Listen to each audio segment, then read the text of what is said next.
Good evening, boys and ghouls.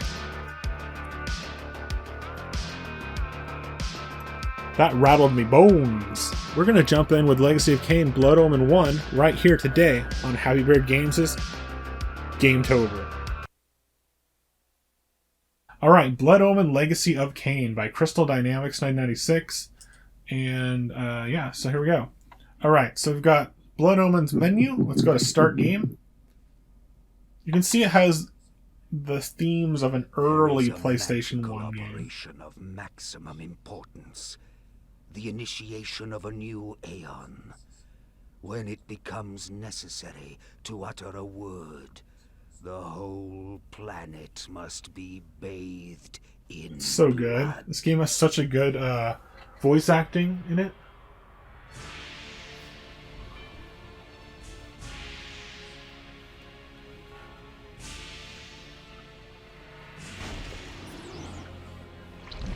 So I personally feel that while this game is outdated in its style, the CG is very rough.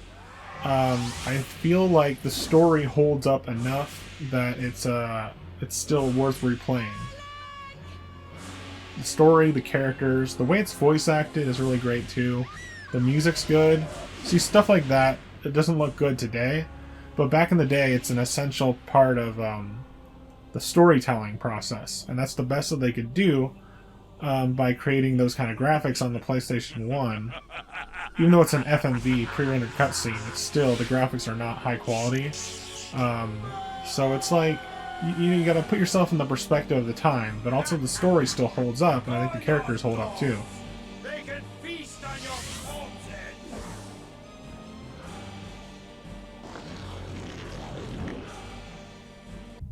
For fulfilling the circular mallet of the Sarafan, you are hereby damned. Wow. The pleasures of the flesh are no longer yours. You have but one purpose, damned warrior. You will serve us for eternity.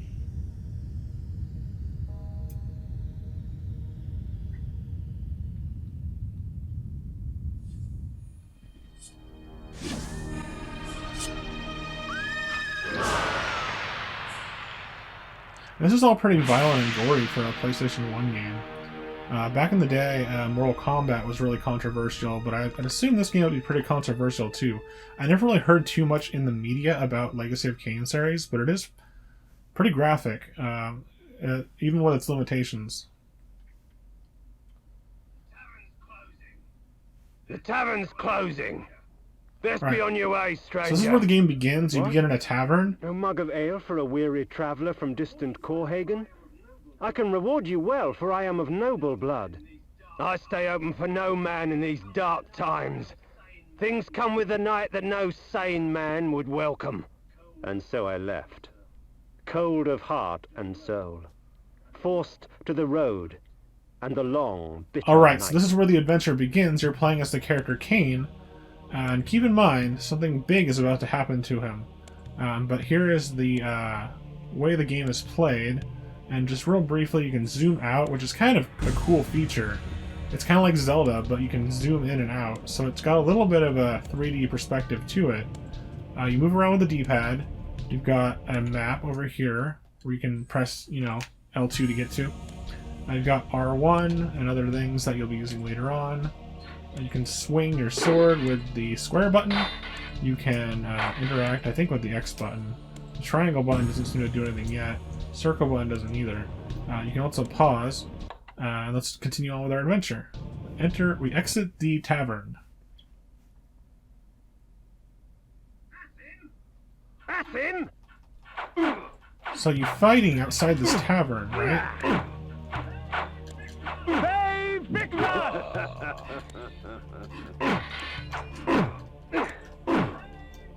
Hey, VIXIA! I always wonder how far you can End get. it!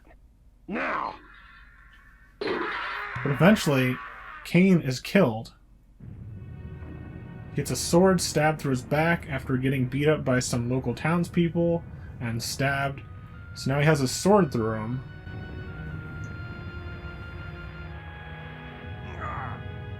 Fey victors, suffering to the conquered. Ironic that now I was the one suffering. Not anything as pedestrian as physical pain, rather the cruel jab of impotent anger. The hunger for revenge. I didn't care if I was in heaven or hell. All I wanted was to kill my assassins. Sometimes you get what you wish for.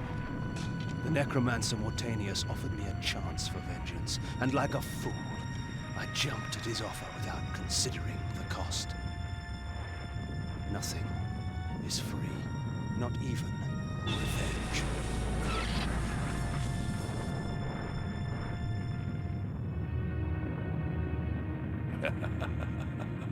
You will have the blood you hunger for. Okay, so now the Necromancer Mortanius has transformed Kain, who we thought was dead, into a vampire. So that's how he became a vampire in the beginning of the story. I awoke to the pain of a new existence, in a dank womb of darkness and decay. Okay, so now that we're playing as Kain as the vampire now, we've got him in his crypt. He's coming on out. He opens the switch, and you can kind of get an idea of the gameplay here. It's sort of like Legend of Zelda. You've got a map screen. You've got this dungeon that you're going through at first. And it's really cool because everything you do is narrated by Kain. So you hear his thoughts out loud, and you get an idea of his, not only his character and personality, but you get an idea of how to play the game. The sanctuary spell enables me to travel to my crypt, where the soil of my grave provides me respite. I often resort to this when I am weak and need nourishment.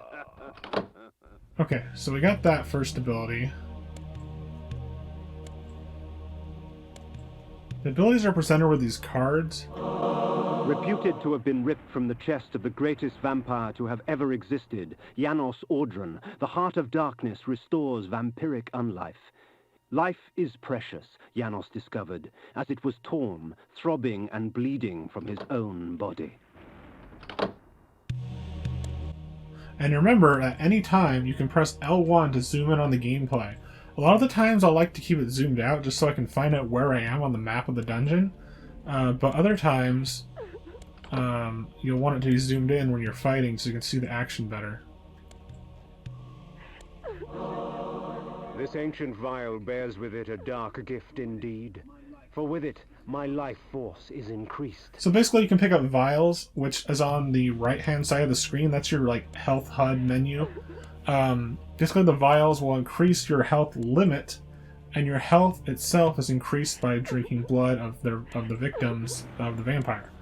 So you can go like that. If they're chained up and they're on the wall, chained up in shackles, and they're all they're pretty much all beat up already, you can drink their blood freely. So if they're chained up, you can just drink their blood whenever you want, get full health, or get some health back.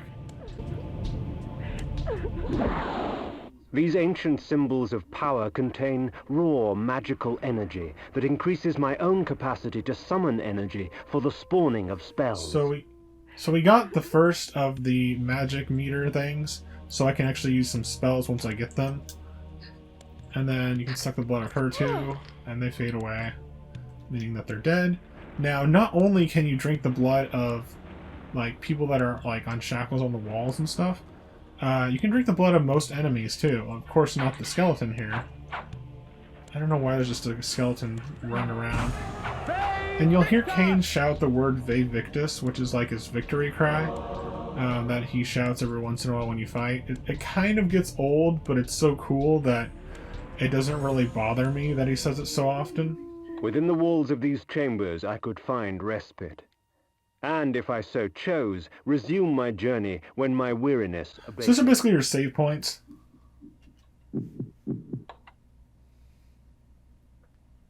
You can see I already have a save file up there from my other offline recording for my, what's it called? The review. Now here's a good example of how slowly this game will load. Here is the save, then you have to read the memory card, and then you go here. Now it's interesting, you started on the 4th day with 24 hours, so we've been playing for an hour of game time, whereas my file that I'm further on the game, it's 6 days. So it always starts out at 4 days for some reason. I'm not sure if there's any way around that. But it doesn't start out at day 1, so that's interesting. I think it's just a storyline thing. Then you go to exit, and then it has another load screen. It loads the game back up after going to the memory card screen. So there is some long loads times in this game, which is one of the things that I'll talk about here and there that makes it kind of outdated, I guess, or not very replayable maybe to some people that haven't checked it out before today. You know what I mean? Like, if you played it back in the day, you might have a better excuse for it. But if you're playing this in the year 2022 for the first time, you'd be like, okay, well, why do I have to wait so long in between scenes? And here's another load screen when you exit the map. So you go on out to the field outside the map. Got nice lighting effects. When rainfall comes, vampires are wise to find shelter from its acidic touch. So he's saying that the rain can actually harm vampires because the water is acidic and can burn the vampire's body. Let's go to the nearest crypt and hang out in there. We've got another load screen, almost as long as it took for us to get from one place to the other. There's another save point, so you always want to take time to save your game, even if it's not too hard, just in case. You never know what's going to happen. You might as well make a save on that PlayStation memory card. And while I'm here at the save point, I want to show you guys the menu, which is by pressing select. You've got the world map, control volume, all that stuff, but you also got the dark diary, which allows you to replay cutscenes. So you've got replay the cutscenes that we've seen already, which is always a handy thing to do in case you're trying to keep up with the game's story and you're not sure, like you're going to miss something or you just want to see it again to figure it out. It tells you your stats, which is actually pretty cool. These are not really like gameplay stats necessarily pertaining to your character, but they are gameplay stats that are interesting to know. You've had 2 meals, aka drinking blood. You had 6 slayings, which means you killed something. Mutilations, I don't know what that is. Is that where you die? I don't know. That'll be your own death, so I'm not sure. Secrets, there's 100 secrets in the game, and then the time you've played for the game time, and then your prestige, which is your ranking. So how do I get out of here? And this is a very dark game, not just in terms of like, oh, it's violent or gory, or that it has a horror theme, but it's just very dark overall. And I don't know, I tried to increase the brightness for you, but then it just makes the game not look very good. So I've got... I don't even know what that is. Oh, that was a woman on the wall in chains. I could have just drank her, but she... I didn't know what she was. See, once again, it's dark. I couldn't see what she was. You can kind of use your ears and kind of listen for what monsters make what sounds. You can hear them cry for help, so you know they're nearby. That's a good tip to... like if you're in a dungeon like this and you're not sure where to go, if you hear someone screaming for help or something like that, you can go over to them and then you'll drink their blood, and then that will heal you. I had that problem before where my health was low on my own playthrough, and then yeah. So there's that. You see when the guy's wobbling back and forth, it's a little hard to tell what he's doing, but he's wobbling back and forth, and you hear this goom goom goom goom heartbeat. That means you can drink them. They're stunned, they're about to die, they're on the verge of death. You know, you can drink their blood at that moment. And that goes for pretty much all the human enemies in the game. As far as I know, all of them. You hit these little switches, Zelda style, to activate dungeon traps that get out of your way. There's like moving these switches here. I really do like the style of this game. I think there's a puzzle here that goes like this. No, I did that wrong. There we go. I really do like the style of this game. It's like a dark gothic version of Zelda. I'm not going to say it's quite as good as any of the Zelda games, in terms of like just the pure gameplay. My human enemies by stripping ragged flesh from blood-stained bone. But it is a really fun experience. I find it interesting that he doesn't just bite their neck to drink blood like a typical vampire in a movie might, but he actually like somehow like pulls the blood like from their body into his mouth, like using some kind of force. You know, it's interesting. I'm assuming he could do both, but like, why would you even like put your mouth on a person to bite him if you could just do that? There's a little secret. I think what this is it's a no, that's not it. It's, you press R2 and it's like these little like bomb things or like throwing knives you can get. I don't know what that is. Might be like a healing item. But yeah, we got those and you can select them. You get to that by pressing R2 and then you just select it with X and then you can use it with, I think, the triangle button. Open up these little crypts and tombs, or coffins, whatever, and get some goodies inside. So it is like Zelda, except instead of treasure chests, you've got like coffins and stuff. It's kind of cool. It's really cool. So there's a bunch of stuff there with spikes. Oh wait, no, what do you know? There is actual treasure chests. I didn't even notice those there. I thought they're just part of the wall like a spike. But yeah, okay, there is treasure chests, and there's coffins. Funny how I was just talking about treasure chests, but yeah. That a person? No, it's just a design on the wall. Go. Cool. See, once again, it's like you're going around a corner. If you have it on zoomed in mode, I feel like there should be a balance. Like somewhere, not quite out there, but somewhere in there. And I feel like if they remade this game and they kept it two-dimensional, they would have something like that. Or they would have like a version of like zoomed out, where it keeps the detail of zoom in, but it gives you the zoomed out scope so you can actually see where you're going. That would be cool. If it like, because it kind of loses some of the detail when you zoom out. So that'd be cool if you could keep the detail, but keep it zoomed out a bit. And that way you could, you know, the game would look great. And then also you could see where you're going. Alright, load screen again. Now we're doing pretty good. Kind of going a little bit slower than I did on my main playthrough, but we've got everything that you need to get at this part of the game as far as I can tell. There might be a couple secrets that Kain fans might know about that I have not picked up yet, but that's okay. I had not expected such cruelty from the light. For in the embrace of the sun I could find no comfort, only malice. This would change in time for the worse, along with other things. So he's talking about how the I would find my slayers and send them back whence he's talking about how the sunlight burns him and hurts him. Where there is a day and night cycle in this game as well. That's indicated by that sun on the right hand side of the screen where the HUD is. Forever etched upon my memory. I had crossed death for this moment. My mind was empty save for one thought. I would kill. There is no greater release than that from vengeance sated. With my assassins dead, my quest was over. So this game's kind of hard to let's play and narrate because Kain narrates during the gameplay on his own. So it's hard for me to try to talk about something and then have him like come up and, you know, talk during it without me expecting when he's going to talk.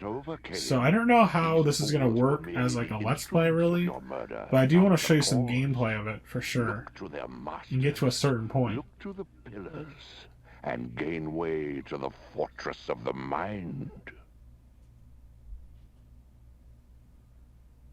Now keep in mind, this gameplay part is not the only part of this video. I just wanted to show you some direct gameplay in addition to what I'm going to talk about for the game. Now we're in a town. It's very typical, like Legend of Zelda style town. You've got people walking around, and I don't think you can actually talk to them. Oh. Well, that guy just exploded. So what I was saying, those throwing stars are like bombs and they explode, but I accidentally pressed X. I thought it was triangle, so we blew up that guy. Sorry. I was gonna say how like defenseless the townsfolk are. You don't need to fight them, except for guys like this that'll run up at you.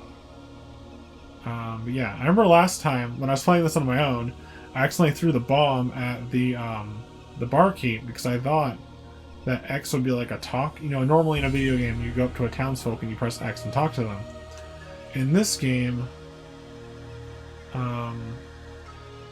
they don't really have a talk or interact button as far as I can tell. I mean, I'm pressing everything and nothing's doing anything.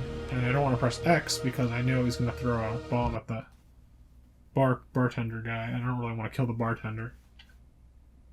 You can see this is where the game began. That's the bar where Kain was at when the game began.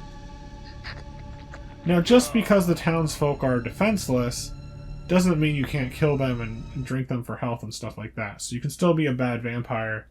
And I don't think it really has any effect on the story. It just, yeah, just you can just do whatever you want, kind of like a Grand Theft Auto. You can just kind of do whatever you want when you go to the town. It doesn't really have any effect on, you know, the game's ending, as far as I know.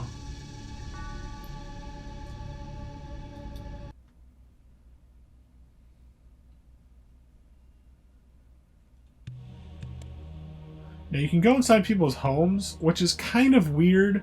I'm used to vampire lore where vampires can't enter a building without being invited. That's like a classic vampire trope, and it's used in multiple different vampire stories, including Buffy. But on this, he can just walk anywhere he wants, go in any building, any crypt, any cave, any house, any tavern, anywhere. And I think that either it was just a decision, you know, for story, but I would think that it would be actually a decision because of gameplay, because you don't want to have to ask a guard to let you into a building in every single building in the game. That would just get slow and probably harder to make the game that way too. So you've got these road signs that show you where to go.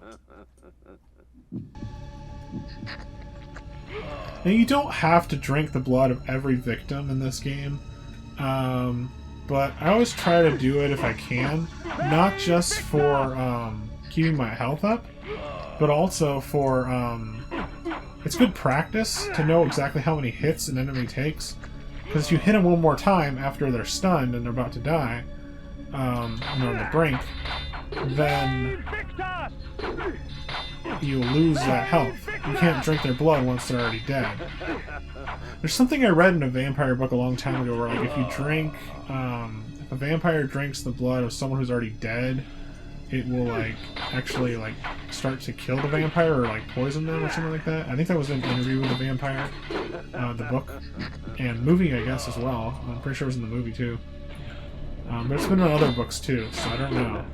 Maybe there's some reasoning to that, because it's not like he eats the body when it's dead. He can only drink from it when it's on the verge of death, which is a really cool feature for them to include in a vampire video game.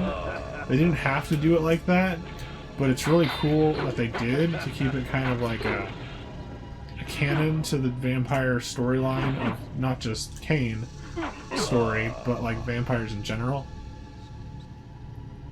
Just adds to the overall canon of vampire lore that's already out there.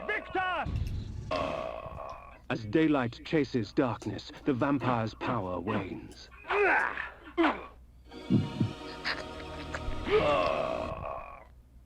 Here's a sign coming up, and this is actually more like a lookout, though.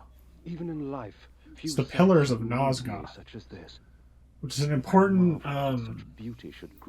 area in this game series. So you want to keep an eye out for that.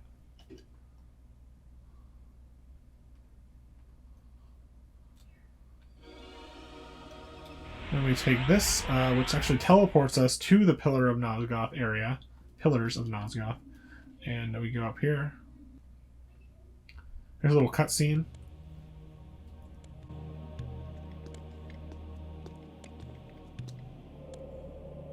Nopraptor, your madness has shattered our dreams and blinded you. Keep your distance, or I'll send you back to hell, spirit! There is nothing left of me to fear, vampire. I'm only a shadow of my former self, Ariel, the balance of the Circle of Nine. Even so, I can provide the answers you seek. I seek only a cure. There is no cure for death, only release. You must destroy the sorcery that is now poisoning Nosgoth. Only then will you realize peace. The 9 of the Protectors of Hope were sworn to use their powers to preserve our world. Now these pillars have been corrupted by a traitor. My murder at the hands of this beast drove my love Napraptor mad. Now he spreads misery and pain among the Circle, crumbling. That's the very pretty foundations gruesome, of Nosgoth. even for a PlayStation You game, must seeing a destroy man's eyes being sewn up. You must That's pretty right brutal. the pillars of Nosgoth. I care not for the fate of this world. Then for yourself, Kain. Beware the unspoken.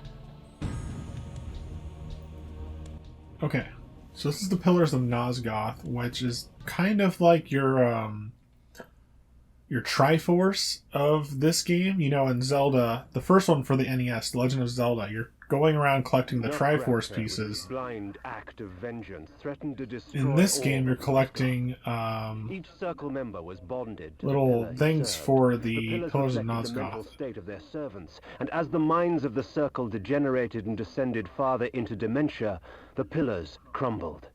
To restore them, each member of the circle had to die, and the artifact that served as their link to the pillar had to be returned.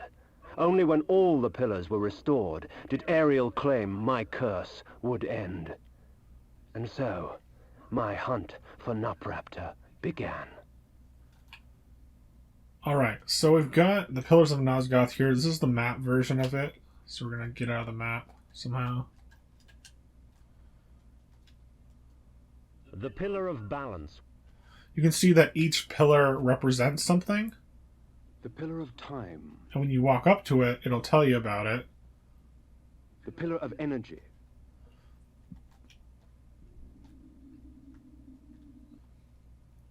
The Pillar of Nature.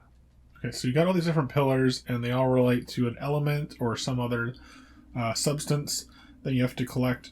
That's important. We obtain the ability to transform into a bat, and then when you transform into a bat, you collect these waypoint things that are green. So they look like a save point, but they're green. And when you go to them, you can teleport, essentially warp travel, or just instant travel between 2 different places on the game's map. Once again, there's a few load screens to get in and out of maps and menus, which is something that I feel like if they remade this game, even if they kept it looking 2-dimensional, which I would hope they would, instead of doing a full remake, because I've heard rumors very recently of a remake of this because they recently bought themselves back from Square Enix. I would think that if they remade this game, they could either do a full remake, which is probably what they do. But if they did keep like a 2-dimensional faithful remake of Legacy of Kain Blood Omen, I think that would be cool. And if they just fixed a few little things here and there, it could still be a decent, fun game. I think there's a PC version of this game too, but I'm not sure about that because it's not on Steam. I feel like there is, but I'm not sure, as it's the only one in the series that's not available on Steam. So I'm not sure if there's actually a PC version of this, but if there is, that'd be a way that you could speed up the load times. Of course, you can do things like emulation and stuff like that, but I don't have that available to me right now on the PlayStation 5, or PlayStation 3. And once again, you're going to be hearing Kain say Ve Victis a lot. That's his victory war cry, and he says that a lot in this game, to the point where it gets a little repetitive, and you'll be hearing it quite often. That spike ball is just like a spike ball on Zelda's dungeons. It's not something you can really attack, but you still gotta watch out for it. Even within the dungeons themselves, there is load screens. And I'm not sure where I am, it's very dark. While it is true that natural light weakens a vampire, magical light can have many uses indeed. So now we've got magical light, which I think is this. I could be wrong about that. Let's try it. You can light up the dungeon, and then you can see what you're doing. which is something that I didn't do when I was playing this on my own time, and I didn't figure that out, that you even had that ability, until much later in the game.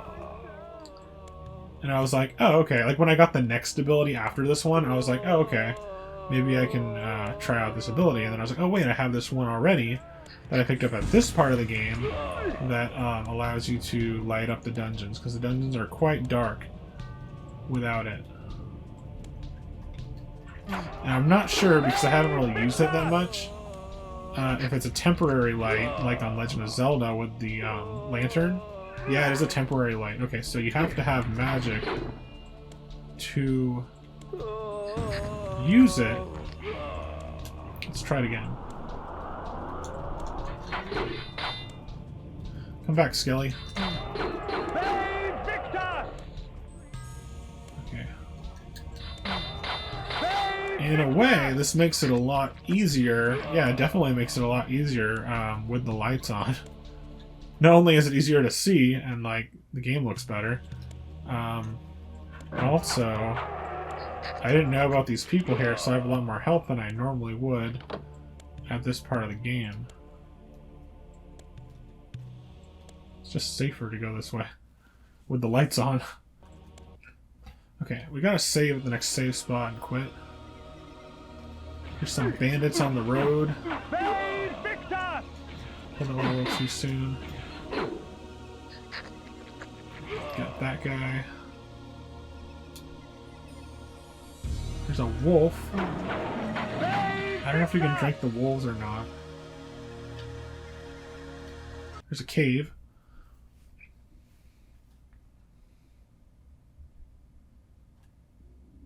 A wolf cave. And a save point, which is where we're going to leave off for now. Now, Blood Omen was a lot of fun. It has some things that don't hold up very well over the years, such as the load time and the speed of the game overall. It's a little slow. I don't know if it's any faster. I feel like it would be slower if you're using the actual PlayStation 1 disc versus the digital download that I'm playing, so it could be slower. It could be worse. Even back in the day, if I played it on my PlayStation 1, it might be even slower than on the PS3 is what I mean. But it's a fun game. The core gameplay reminds me of The Legend of Zelda, the early entries, where they're two-dimensional. It has some really unique and interesting features that actually make you feel like a vampire. You have the blood meter for your health, which totally makes sense for a vampire. You have the sucking the blood, and it regains your health points. You have all these magic abilities that are similar to that in Castlevania Symphony of the Night, where you can transform into like a bat to go around the map. You can like fast travel, and then you can turn into like a wolf and climb up cliffs and stuff. That's really, really cool. There's just a lot of cool things you can do, and it really feels like, if anything, a vampire simulator. You know, it's got its own story, it's got its own characters. It's not like it's completely your own RPG, but it feels like a good vampire simulator in the same way, but in a different style, that Alucard made you feel when you played Symphony of the Night. So Kain is right up there with PlayStation 1 greats, such as Castlevania Symphony of the Night, in my opinion. I do personally like Castlevania more, because I have more familiarity with that series, but Legacy of Kain is such a great story as well. The characters are great, the story is interesting and engaging. The graphics, they're definitely a product of the early PlayStation 1 games. This game, Legacy of Kain Blood Omen, is something that I highly recommend.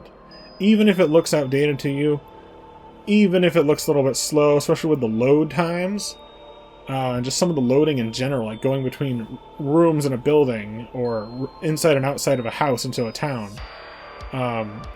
Even if that's like something that bothers you, I'd still recommend giving this game a chance, just because of the story and characters. The gameplay is pretty fun too. It's very similar to Legend of Zelda, but maybe a bit of a slower pace. And I would highly recommend this game to anyone. And hopefully that holds up as the series progresses, because I played the rest of the series to an extent.